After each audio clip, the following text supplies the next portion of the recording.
My ex-wife mocked my bedroom failures in front of everyone. My sons laughed hysterically. I silently walked out. This morning, I sent them a surprise they will never forget. I never thought my 50th birthday would become the day I finally understood what true betrayal feels like. Looking back, I should have seen the signs. The stilted conversations. The forced laughter. The way my sons would check their watches when we had lunch together. But I was blinded by hope, that stupid, persistent hope that things could get better between us. My name is Eugene Wilson, at least it was until recently. I'm not a complicated man. I've spent 50 years, half a century, working hard, paying my bills on time, and trying to be a good father to my 3 sons. I'm not the type to make a big deal about birthdays, but turning 50 felt significant. Like a milestone worth acknowledging, you know? When Salvador, my oldest son, called to tell me they wanted to throw me a surprise party for my 50th, something warm bloomed in my chest. After 8 years of strained relationships following my divorce from their mother, this felt like a potential turning point. Maybe turning 50 made them realize I wouldn't be around forever. Maybe this was our chance to heal old wounds. "We want to do something special for you, Dad," Salvador said over the phone, his voice unusually enthusiastic. "The big 50 is a big deal, right? Let us handle everything." Like a fool, I got my hopes up. I even bought a new shirt, a navy button-down that the sales lady assured me brought out my eyes. Pathetic, right? A man my age excited about a birthday party like some kind of child. The party was held at a local brewery tap room managed by Franklin's friend. As I walked in, about 30 people turned to greet me with smiles and cheers. Old neighborhood buddies, a few cousins, some co-workers, and of course, my sons and their friends. The sight of Bernice, my ex-wife, should have been my first warning sign, but I assumed she was being civil for our son's sake. For the first hour, I was actually having an okay time. The food was decent, the beer was cold, and people seemed genuinely happy to see me. I kept thinking how wrong I'd been about my sons, that they actually did care about me despite the divorce and everything that came after. "Having a good time, Dad?" Damien, my youngest, asked as he handed me another beer. "Yeah, this is really nice. Thank you for putting it together," I replied, feeling a lump in my throat. He gave me a strange smile that I couldn't quite interpret. "Just wait. The best part is coming up." Around 8 p.m., Salvador tapped his glass with a fork, calling for everyone's attention. The buzz of conversation died down as people turned toward him. "Everyone, if I could have your attention for a moment," he announced, his voice carrying across the room. "As you all know, we're here to celebrate my father's 50th birthday." A few people clapped and cheered. "And we've prepared something special for this milestone. A presentation that we think captures the essence of who Eugene Wilson really is." The lights dimmed, and someone pulled down a portable projector screen. A knot formed in my stomach as the projector whirred to life, but I pushed the feeling away. I expected maybe a slideshow of old photos, you know, the kind of cheesy montage people put together for milestone birthdays. Baby pictures, graduation photos, wedding snapshots, that sort of thing. What appeared on the screen instead froze the blood in my veins. In bold, mocking letters, "The failures of Eugene Wilson, a lifetime of disappointment." And then, like some cruel documentary voiceover, my ex-wife's voice filled the room.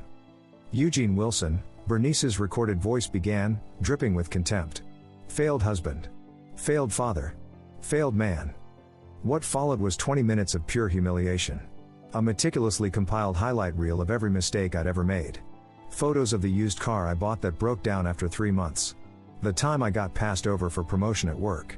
The camping trip where it rained the entire time and we all ended up sleeping in the car. The half-finished deck in our old backyard that I never completed because I was working 60-hour weeks to pay for Bernice's remodeled kitchen. Eugene always had big plans, Bernice's narration continued as images of abandoned projects flashed across the screen. But like everything else in his life, they never quite materialized. People around me shifted uncomfortably, but there were also snickers and poorly concealed laughter. I sat frozen, unable to move or speak, as my failures were paraded before everyone I knew. But that wasn't even the worst part. Of course, Bernice's voice continued, taking on an intimate tone that made my skin crawl. Eugene's failures weren't limited to his career and hobbies. His biggest disappointments happened in the bedroom. My heart stopped. She wouldn't. She couldn't. "I stayed with him for 19 years, she went on, faking satisfaction the entire time because I felt sorry for him. 3-minute Eugene, we used to call him behind his back. My friends knew all about it." Someone gasped. I heard Franklin snicker. The real reason I left him wasn't just that he was boring, it was that he couldn't satisfy me in any way. Not as a partner, not as a provider, and certainly not as a lover. The room had fallen into a horrified silence, punctuated only by a few nervous laughs. And then, as if this public evisceration wasn't enough, all three of my sons stepped in front of the screen. "That's why we've made an important decision," Salvador announced, looking directly at me with a smile that didn't reach his eyes. "We're officially filing paperwork to change our last names to Mom's maiden name, Garza." Franklin nodded emphatically. "We'd rather have no father than one who never showed up when it mattered." Damien just stood there, a smirk on his face that mirrored his mother's so exactly it was like looking at her 20 years ago. The presentation ended with a final slide, a photo of me asleep on the couch, mouth open, looking old and pathetic, with the caption "Happy 50th birthday to 3-Minute Eugene." I sat there completely frozen, unable to process what had just happened. The room was split between uncomfortable silence and nervous laughter, everyone looking at me, waiting for a reaction, for me to either break down crying or explode in anger. But I've spent my whole life being the guy who doesn't make a scene. The reasonable one. The one who keeps it together. So I did what I've always done. I stood up, my legs somehow supporting me despite feeling like they might give way at any moment. "Thank you all for coming," I said, my voice surprisingly steady. "I appreciate you taking the time." And then I walked out, aware of the stunned expressions following me as I pushed through the door into the cool night air. I got in my car, drove home to my empty house, and sat in the dark until sunrise, staring at the wall, replaying every moment of that presentation in excruciating detail. Every laugh. Every sneer. Every betrayal from the people I'd given everything to protect and provide for. That was Saturday night. By Thursday morning, my phone wouldn't stop vibrating with notifications. Text messages, voicemails, emails, Facebook messages, all from my sons and Bernice. Not to apologize, mind you. No, they needed my signature on forms for their precious name change. All three of them, plus Bernice, bombarding me from every angle. Salvador's wife Erica even called, pretending to be concerned about my emotional state when I knew damn well she just wanted me to sign those papers. "Eugene? It's Erica. We're all worried about you," her voicemail said with fake concern. "You haven't been answering anyone's calls. The boys just want to talk things through and, well, get those papers signed. Call me back, okay?" The latest message came from Franklin yesterday. "Dad, you're being childish by ignoring us," he said in his voicemail, irritation clear in his voice. "We need those signatures, and the longer you drag this out, the more difficult you're making things for everyone. Just sign the papers so we can all move on." Childish? I'm childish? This from the kid who called me at 2 a.m. last year begging for money because he owed some guys for a poker game, the same kid I bailed out without asking questions, despite having to dip into my retirement savings to do it. That's the kid calling me childish. Maybe they're right. Maybe I was a terrible father. I wasn't perfect, worked too many hours, missed some games, wasn't always emotionally available. But I paid for everything. Every doctor visit, every pair of shoes, every college application fee. I helped Salvador with the down payment on his house when Bernice claimed she couldn't spare the money. I've been paying Damien's tuition even though the divorce settlement didn't require it past his 21st birthday. I've been there with my wallet open every single time they needed something, but apparently that means nothing to them. Nothing at all. My buddy Vic says I should just sign the papers and be done with them, cut them loose once and for all. My cousin thinks I should try to talk to them, figure out where all this hate came from. But honestly, I don't feel like doing either. I've spent 50 years being the reasonable one, the one who compromises, the one who forgives, and what has it gotten me? A highlight reel of my failures narrated by the woman who threw away our marriage for her CrossFit instructor. Oh yeah, forgot to mention that little detail earlier. Her dissatisfaction with me had a name, Carlos, her 29-year-old CrossFit instructor with six-pack abs and, according to neighborhood gossip, a trust fund from his grandfather. The real reason for our divorce, though she told the kids it was because I was emotionally unavailable. So here I sit, phone buzzing again. It's Damien this time, probably calling to tell me what a disappointment I am for not immediately helping them erase the last connection they have to me. They think I'm weak, that I'll cave like I always do, but something snapped in me when I walked out of that brewery. Something changed. They don't know what I know about each of them. They have no idea who they're dealing with now. I turn my phone off and grab my car keys. I need to drive, to think, because for the first time in my life, I'm not going to do what's expected of me. For the next week after that disaster of a birthday party, I went completely dark. Turned my phone off, took some personal days from work, and just sat in my house thinking. My coworker Diane called the landline once to check if I was okay. "We're all worried about you, Eugene," she said. "You've never taken time off like this." "I'm fine," I lied. "Just needed some time to think. I needed to get my head straight before making any moves. I'm not the impulsive type, never have been." That's probably what Bernice meant when she called me boring in front of everyone. Here's the thing about my sons that I didn't explain before. Despite all their big talk about me being a failure and a disappointment, all three of them have been financially dependent on me in ways their mother doesn't even know about. Salvador, my oldest, the one who organized that whole slideshow humiliation? I've been making half his mortgage payments for the last 3 years, quietly transferring money to his account every month because he and Erica bought way more house than they could afford in that fancy subdivision with the man-made lake and private security. Salvador told Bernice I just helped with the down payment, but in reality, I've been paying $1,200 every single month so they could keep their granite countertops and 3-car garage. "Dad, it's just until I get that promotion," he'd said 3 years ago when he first asked for help. "6 months, tops. I swear we'll pay you back." 3 years later, and not a single dollar repaid. Franklin has a gambling problem, online poker mostly, but he's branched out to sports betting apps too. His fiancée Malia has no idea. I've bailed him out 4 times in the last 2 years when he got in too deep with the wrong people. "Dad, I swear this is the last time," he'd promised after I transferred $8,000 to his account 6 months ago. "I'm going to get help. I'm going to quit." 2 weeks later, he was back on DraftKings, betting on basketball games. And Damien, my youngest? His college tuition doesn't pay itself. Bernice promised to handle it in the divorce, but suddenly had cash flow problems when the time came.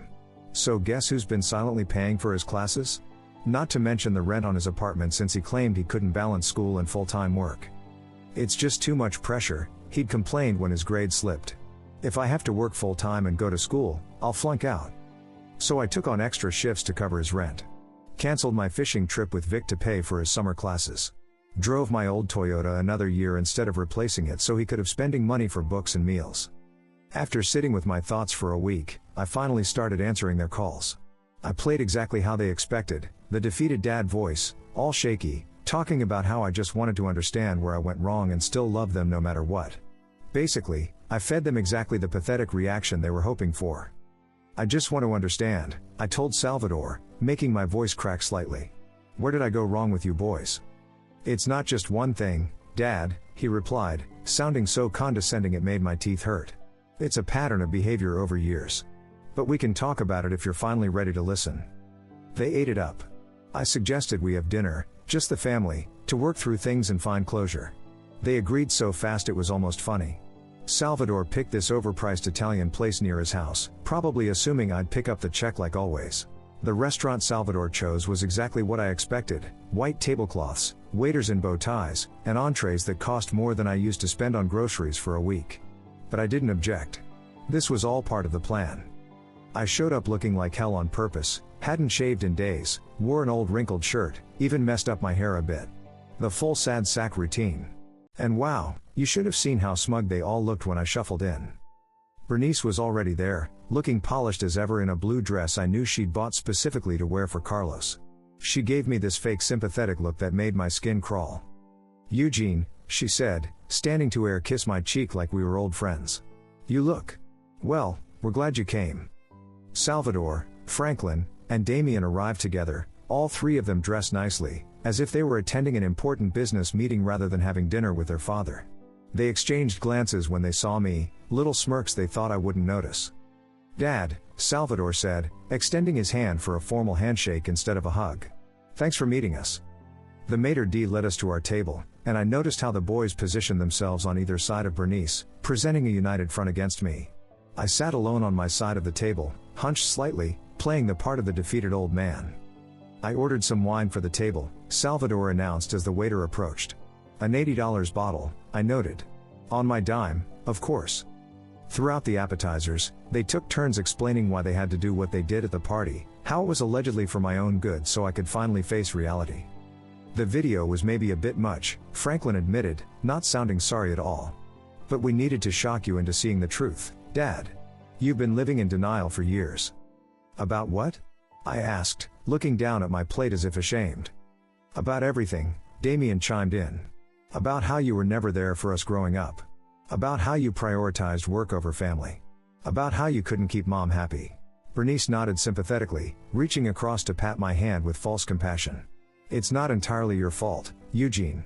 Some men just aren't emotionally equipped for real intimacy. I pulled my hand away, still playing my part. I thought I was doing the right thing, I mumbled. Working hard to provide for you all. Salvador scoffed. Money isn't everything, Dad. We needed your presence, not your presence. The irony of this statement coming from a man whose mortgage I'd been secretly paying for years almost made me laugh out loud, but I kept my composure. Speaking of paperwork, Franklin said, smoothly changing the subject as he pulled out a folder. We have the name change forms here. We just need your signature to move forward. He slid the papers across the table with a pen, as if we were concluding a business transaction. I stared at the papers for a long moment, then asked in a small voice, this is really what you all want? To not carry my name anymore? It's not personal, Dad, Damien said, though of course it was exactly that. Garza just feels more authentic to who we are. I nodded slowly, picked up the pen, and signed all 3 forms without further comment. Franklin actually had the nerve to say he was proud of me for finally taking responsibility by agreeing to sign their name change paperwork, like he was the parent and I was the child. I'm proud of you, Dad, he said, collecting the signed papers with a satisfied smile. This is growth. This is taking responsibility. The whole time I just nodded, looked at my plate, occasionally wiping my eyes like I was holding back tears. Inside though, I was making mental notes of everything they said, every cruel comment, every condescending look, every time Bernice laughed a little too loud at their jokes at my expense. Not once during that entire dinner did any of them ask how I was actually feeling. Not once did they show any real remorse. They were just there to collect my signature and twist the knife a little deeper. So I gave them what they wanted, signed the papers right there at the table, told them I understood why they didn't want my name anymore, that I was sorry for being such a disappointment. I understand, I said, my voice deliberately weak. I hope the name change brings you happiness. Bernice smiled triumphantly, raising her wine glass. To new beginnings, she toasted, and my sons clinked glasses with her while I sat there, seemingly broken. The check came, and they all stared at me expectantly. I pulled out my credit card without a word and handed it to the waiter. Some things never change. The second I got home that night, I logged into my banking app and set everything in motion. The old Eugene would have continued to support them despite their treatment of me. The new Eugene had different plans. First, I canceled all automatic transfers to Salvador's account. No more $1,200 monthly payments to support his mortgage on that house he couldn't afford. Then I sent an email to my bank stopping payment on the check I'd written for Damien's tuition this semester, $8,700 that would no longer be covering his education expenses. Finally, I blocked Franklin's number so when his next gambling crisis inevitably hit, he'd be on his own. But I wasn't done yet. I did something I probably should have done years ago. I went through my email and found all the messages from Franklin asking for money to cover his gambling debts, screenshots of his betting accounts, Venmo transfers labeled poker bailout. I put everything into a folder, created a new email address, and sent it all to Malia with the subject line, "What your fiancé isn't telling you." The email was brief but direct. Malia, I'm sorry to be the one to tell you this, but Franklin has a serious gambling problem that has cost him, and me, tens of thousands of dollars over the past few years. Attached are records of his gambling activity and the times I've had to bail him out. You deserve to know the truth before you marry him. This isn't about revenge, it's about preventing you from entering a marriage based on lies. Eugene Wilson. I sat back in my chair, staring at the sent confirmation, feeling a strange mix of guilt and satisfaction. Was it petty? Maybe. Was it necessary? Absolutely. Then I turned off my phone, took a shower, and had the best night's sleep I'd had in 8 years. 3 days passed in blessed silence. I went to work, came home, watched some baseball, and tried not to think about what was happening in my sons' lives. But on the 4th day, the dam broke. My phone exploded with notifications, 15 missed calls from Salvador in a single hour, voicemails, texts, emails. I didn't listen to all of them, but the few I did told me everything I needed to know. Dad, what the hell? Salvador's voice was shrill with panic in his voicemail. The mortgage payment bounced. The bank sent a notice saying our account had insufficient funds. What did you do? Call me back immediately. Another voicemail, an hour later, Dad, this is serious. Erica is freaking out. Her family is coming for the reunion next month, and now we might lose the house. You can't just stop payments without warning. Ah, yes. Erica's family reunion. The one she'd been planning for months, inviting relatives from all over the country to show off their big house with the backyard pool I'd paid for. The reunion where Salvador was going to prove to his in-laws that he was successful, that he had made it. Damien's messages were similarly desperate. Dad, the university emailed me about unpaid tuition. What's going on? They're saying I can't register for classes until the balance is cleared. Call me. Dad, this isn't funny. I have finals coming up, and now I have to deal with this financial aid crisis. If this is about the video, it was Salvador's idea, not mine. Throwing his brother under the bus already. Interesting. But the real fireworks came from Franklin. Apparently, Malia had received my email and confronted him about his gambling. His 2 a.m. voicemail was a slurred, profanity-laden tirade. "You fucking backstabber," he shouted, his words slightly slurred. "How could you do this to me? Malia's gone. She moved out. She's called off the engagement. You've ruined my life. You had no right to tell her about my private business. That was between us." I deleted the rest of his messages without listening to them. The irony of him accusing me of betrayal after what they did at my birthday party was apparently lost on him. Bernice, predictably, appointed herself the mediator in this crisis. Her text message was classic Bernice, manipulative, guilt-inducing, and completely self-serving. "Eugene, I don't know what game you're playing, but it needs to stop. The boys are in crisis. Salvador might lose his house. Damien might have to drop out of school. Franklin is a mess. Whatever point you're trying to make, you've made it. Now stop being petty and think of your family for once." My family? The same family that humiliated me in front of all my friends? The same family that laughed as my ex-wife detailed my supposed sexual inadequacies to a room full of people? That family? I didn't respond to any of them. Not yet. Let them stew in the consequences of their actions for a while longer. Instead, I called my lawyer, Jim Patterson, an old friend from high school who'd handled my divorce 8 years ago. "Jim, I need some advice," I said when he picked up. "Eugene. Good to hear from you. What's up?" I explained the situation, the birthday party, the humiliation, the financial support I'd been providing, and the steps I'd taken to cut them off. Jim whistled low. "Damn, that's cold what they did to you. But legally speaking, you're in the clear. You have no obligation to support adult children, especially when there's no written agreement. The mortgage payments to Salvador might be trickier if there was any implied contract, but given the circumstances, I think you're safe. What about the house I inherited from my parents?" I asked. "The boys always assumed they'd get it someday." "It's your property," Jim said firmly. "You can sell it, give it away, or burn it to the ground if you want. Legally speaking, they have no claim to it unless you specified otherwise in a will." That was all I needed to hear. The next day, I contacted a real estate agent about selling my parents' old house, a 3-bedroom craftsman in a now desirable neighborhood that had appreciated significantly in value over the years. It was the one substantial asset I had that wasn't touched in the divorce, the one thing my sons had always counted on inheriting someday. "How quickly can we list it?" I asked the agent. "Market's hot right now," she replied. "We could have it ready by next week if you're serious." "I'm serious," I assured her. "And I want a quick sale, even if it means going slightly below market value." She looked surprised. "Most sellers want to maximize profit." I shook my head. "I'm more interested in speed than squeezing out every last dollar." What I didn't tell her was that I needed to sell the house before my sons realized what was happening and tried to interfere. They'd always viewed that house as their future inheritance, their safety net. Salvador had even talked about moving into it eventually when his kids were older, saying it would be perfect for them. Well, not anymore. While the real estate agent prepared the listing, I made one more important appointment, at the county clerk's office, to file my own name change paperwork. If my sons were so ashamed of the Wilson name that they wanted to change theirs to Garza, then I decided I didn't want it either. I chose my mother's maiden name, Mitchell. Eugene Mitchell. It had a nice ring to it. A fresh start at 50. After 2 weeks of their increasingly desperate messages, I decided it was time for phase 2, the family meeting. I wanted to see their faces when they realized exactly what they'd lost. I sent them all the same text on a Sunday evening. I want to make things right and find a solution that works for everyone. Let's meet at my house next Saturday at noon. Come hungry, I'll order food.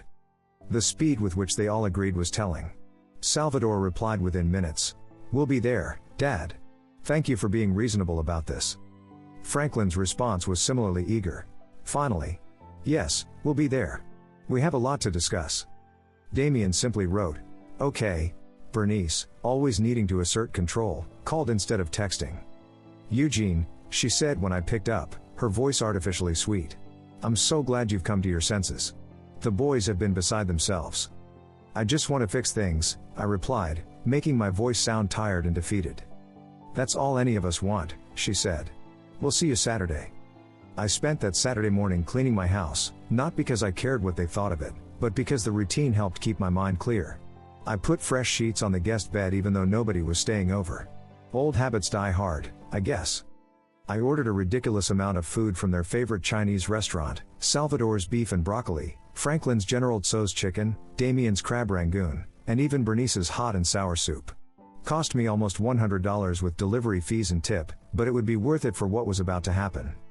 They arrived within minutes of each other. Bernice was first, 20 minutes early as usual, probably hoping to get me alone before the boys arrived. I let her in with a polite but distant greeting. Eugene, she said, looking around my living room critically. The place looks nice. What she meant was that it looked exactly the same as when she'd left 8 years ago. I hadn't redecorated or updated anything. The same beige couch, the same coffee table with the water ring she always complained about, the same family photos on the wall that she insisted I take down after the divorce. Thanks, I said flatly. Food should be here soon. The boys showed up right at noon, all three filing in like they were entering a funeral home. They looked terrible, to be honest. Salvador had dark circles under his eyes, Franklin clearly hadn't shaved in days, and Damien looked like he'd lost weight. Bernice, of course, was put together as always in designer jeans and a silk blouse, but I could see the strain around her eyes. Dad, Salvador said, extending his hand formally. I ignored it and gestured to the dining room. Food's on the table. Help yourselves. I played the gracious host, handed out plates, served drinks, made small talk about the weather while they filled their plates with Chinese food. They were all clearly impatient, waiting for me to bring up money. Franklin kept checking his phone every 30 seconds, Salvador was doing that thing where he taps his foot when he's anxious, and Damien could barely make eye contact.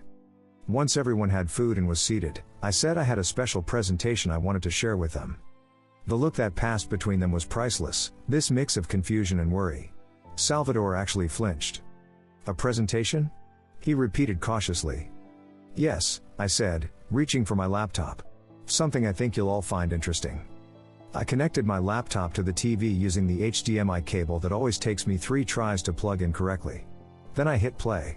It was their birthday presentation to me, the entire humiliating video they'd shown everyone at my party. I'd asked Salvador's friend who ran the brewery to send me a copy, claiming I wanted it for memories. The audio was crystal clear, Bernice's narration about my failures, the boys' scripted speech about changing their names, the audience laughter, all of it. I didn't say a word, just let it play all 16 minutes and 22 seconds of it, watching their faces the whole time. Salvador's smug expression gradually transformed into discomfort. Franklin stared at his plate, unable to watch. Damien looked like he might be sick. And Bernice, she had the audacity to look bored, as if this was all beneath her. When the video ended, I turned on the lights and pulled out 4 manila folders I'd prepared, handing one to each of them with their names written on the tabs. What's this? Salvador asked, not opening his folder. Open it and see, I replied calmly. Salvador opened his first. Inside was a complete record of every mortgage payment I'd made for him over the past 3 years, $43,200 total, along with a formal letter stating I would not be seeking repayment but would also never provide financial assistance again. His face drained of color. Dad, I can explain. Explain what? I interrupted. How you've been lying to your mother and brothers about how you afford that house. How you've been dependent on me while mocking me behind my back. Or how you organized a public humiliation of the man who's been keeping a roof over your head. Franklin was next to look in his folder. It contained printouts of all his gambling transactions I'd covered, screenshots of his DraftKings account, his online poker losses, the desperate texts asking for bailouts. Also included was confirmation that I'd enrolled him in a free online gambling addiction program. He just needed to show up, his choice. You had no right, he muttered, his face flushed with anger or shame, I couldn't tell which. No right? I repeated. I had every right to show your fiancé who she was really planning to marry. A gambling addict who lies to everyone around him. Damien's folder had copies of his tuition payments for the past 2 years, plus a letter explaining I'd paid off his remaining balance for this semester, my last financial contribution to his education. I may have been angry, but I wasn't going to torpedo his entire future. His eyes filled with tears as he read the letter. "Why would you pay this semester if you hate us so much?" he asked, his voice small. "I don't hate you," I said quietly. "I'm just done being used." Bernice's folder was the kicker, photos of her with Carlos, her CrossFit instructor, from before our divorce, time-stamped, undeniable evidence of her infidelity. The photos I never used in court because I didn't want to put the kids through an uglier divorce than necessary. The ones that proved she was the one who broke our vows first, not me. Her face went white, then red. "Where did you get these?" she demanded. "Does it matter?" I replied. "You told our sons and all of our friends that you left me because I was boring and inadequate in bed. The truth is, you left me for a younger man, and you've been lying about it for 8 years." While they sat there flipping through their personalized evidence packages, I calmly explained that I'd also sold the house I inherited from my parents, the one they'd all assumed they would get someday. I'd signed the papers the previous week and gotten a decent price in this market. "You sold Grandma and Grandpa's house?" Salvador's voice cracked. "How could you? We were supposed to keep that in the family."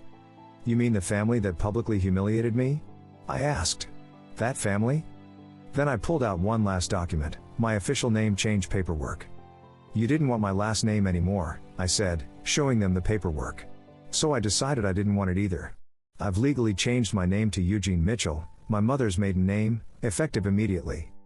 The silence in that room was something else. You could have heard a pin drop. Salvador was the first to recover, his face contorting as he tried to explain.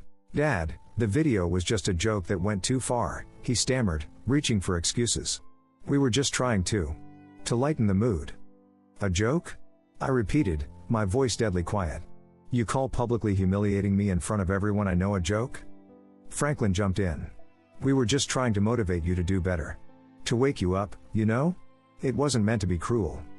"Not meant to be cruel?" I laughed without humor. "You mocked my sexual performance in public. You announced you were changing your names to erase any connection to me. And that wasn't meant to be cruel?" Damien, to his credit, didn't offer excuses. He just sat there, tears sliding down his cheeks. "I'm sorry," he whispered. "I just went along with it. I didn't think." "That's right," I cut him off. "You didn't think. None of you did." Bernice tried a different approach, her voice taking on that soothing tone she used to use when she wanted something expensive. "Eugene, darling," she began, leaning forward, "we can work through this as a family. Everyone makes mistakes. We shouldn't throw away decades of history over one bad night." She actually reached for my hand across the table. I moved it away.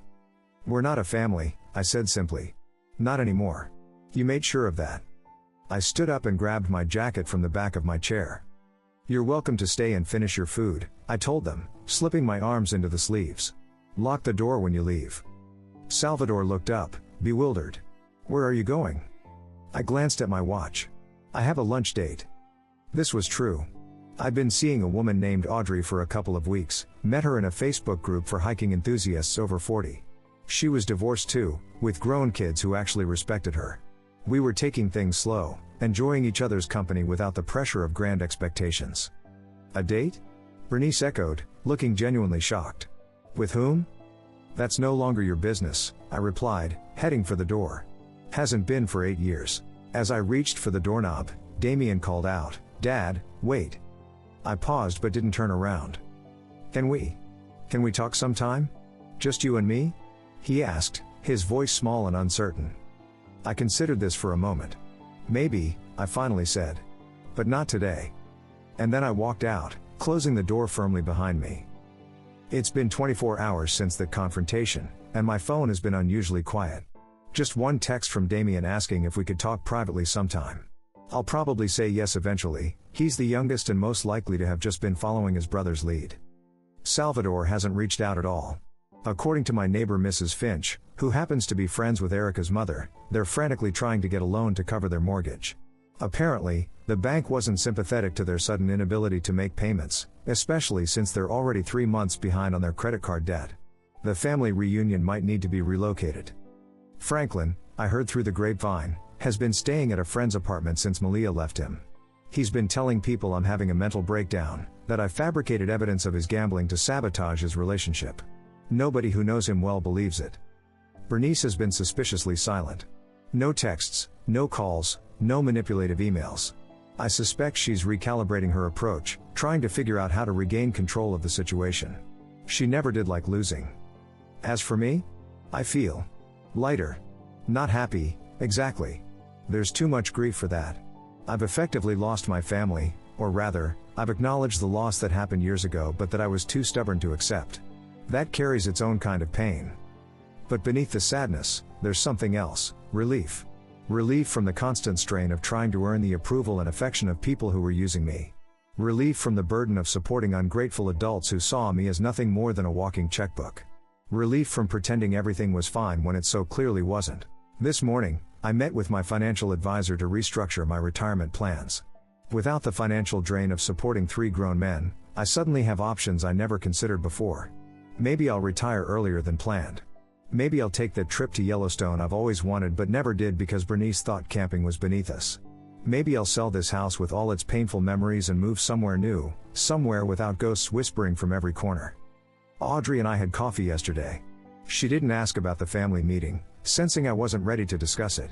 Instead, we talked about books we've read recently and a hiking trail she discovered that she thought I might enjoy. It was normal, pleasant adult conversation without manipulation or hidden agendas. Refreshing. You seem different today, she observed as we parted. More present. I feel different, I admitted. Like I've put down something heavy I've been carrying for years. She smiled. That's good. Heavy things will break your back eventually. For my 51st birthday next year, I'm celebrating alone by choice. No fake smiles, no pretending, no public humiliation disguised as good-natured ribbing. Just me, maybe a good meal, and the knowledge that I finally stood up for myself after 5 decades of being everyone else's doormat.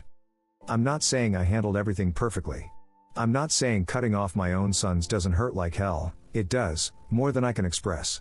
There are moments, usually late at night, when I question everything I've done, when the silence of my house feels like an accusation rather than the peace I claim to want.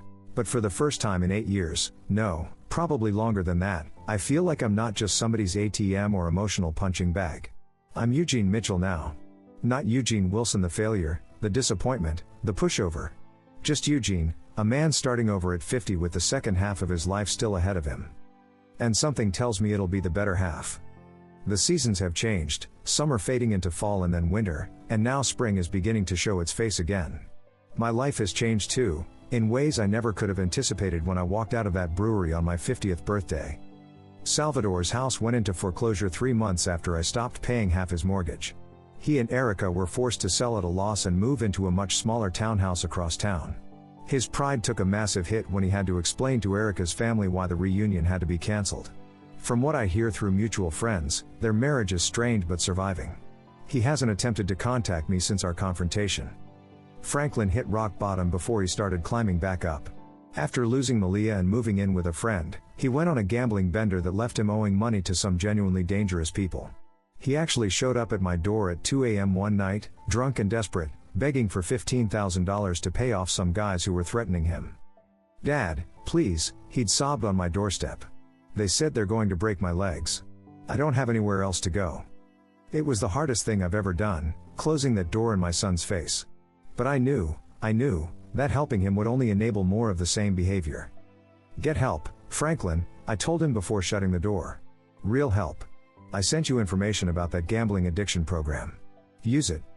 2 days later, I got a call from a rehab facility in Arizona. Franklin had checked himself in and listed me as his emergency contact. The intake counselor wanted to verify the information. "He's been admitted to our 90-day residential program for gambling addiction," she explained. "He said to tell you he's finally ready to get better." I thanked her for the information, and when she asked if I wanted to participate in family therapy sessions, I said I'd think about it. I still haven't decided. Damien surprised me the most. After our confrontation, he reached out consistently but respectfully, never pushing but making it clear he wanted to repair our relationship. We started with coffee once a month, awkward conversations full of long pauses and careful navigation around sensitive topics. "I've been working with a financial aid office," he told me during our second meeting. "Got a part-time job at the campus library too. It's not much, but it helps with expenses." That's good, I said, genuinely impressed by his initiative. Learning to stand on your own feet is important. Over time, our conversations became easier, more natural. He admitted that he'd always felt overshadowed by his brothers, that going along with their plans seemed easier than standing up to them. Not an excuse, he was quick to add, just context. I should have said something when they showed that video, he said during our most recent dinner. It was cruel and you didn't deserve it. I'm sorry, Dad. It was the first genuine apology I'd received from any of them. It meant something. As for Bernice, she's found a new target for her manipulations. Carlos, the CrossFit instructor, apparently left her for a younger woman, poetic justice if you ask me, and she's now dating a divorced dentist with a vacation home in Florida. I wish him luck. He'll need it. My relationship with Audrey has developed slowly but steadily.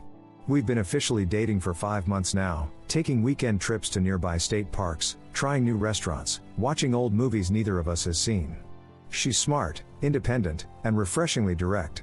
No games, no hidden agendas, just honest communication. I like you, Eugene, she told me on our third date. But I have a good life on my own. I don't need a relationship to be complete, so if we do this, it has to add to both our lives, not complicate them. I couldn't have said it better myself. I sold my house last month, too many memories, too many ghosts. Found a smaller place closer to the mountains, with a workshop where I can finally pursue woodworking, a hobby I'd abandoned years ago when Bernice complained about the mess and noise. I bought new furniture, painted the walls colors I liked, hung artwork that spoke to me rather than matching some designer's vision of what a home should look like. For the first time in decades, I'm living in a space that feels entirely mine. My 51st birthday is coming up next month. Audrey asked if I wanted to do anything special, and I surprised myself by saying yes. Not a big party, just a small gathering of people who genuinely care about me, Vic and his wife, a few colleagues who've become friends, my cousin and his family, maybe even Damien if our next dinner goes well. No presentations, I joked when we were discussing plans. Just good food and better company. Audrey laughed, squeezing my hand. Don't worry. The only surprise will be the cake flavor, and I promise it will be one you actually like. I'm not going to pretend everything is perfect. I still have moments of anger, of grief, of questioning whether I did the right thing. The father in me still aches for the relationships that might have been, still wonders where I went wrong. But I'm finding peace in unexpected places, in quiet mornings with coffee on my new porch, in conversations with Audrey that stretch late into the night, in the simple satisfaction of building something beautiful with my hands in my workshop. I'm learning that it's never too late to set boundaries, to demand respect, to build a life that feels authentic and meaningful. Eugene Wilson may have been a failure, a disappointment, a man who couldn't satisfy his wife or earn his son's respect. But Eugene Mitchell? He's just getting started. And something tells me his best years are still ahead.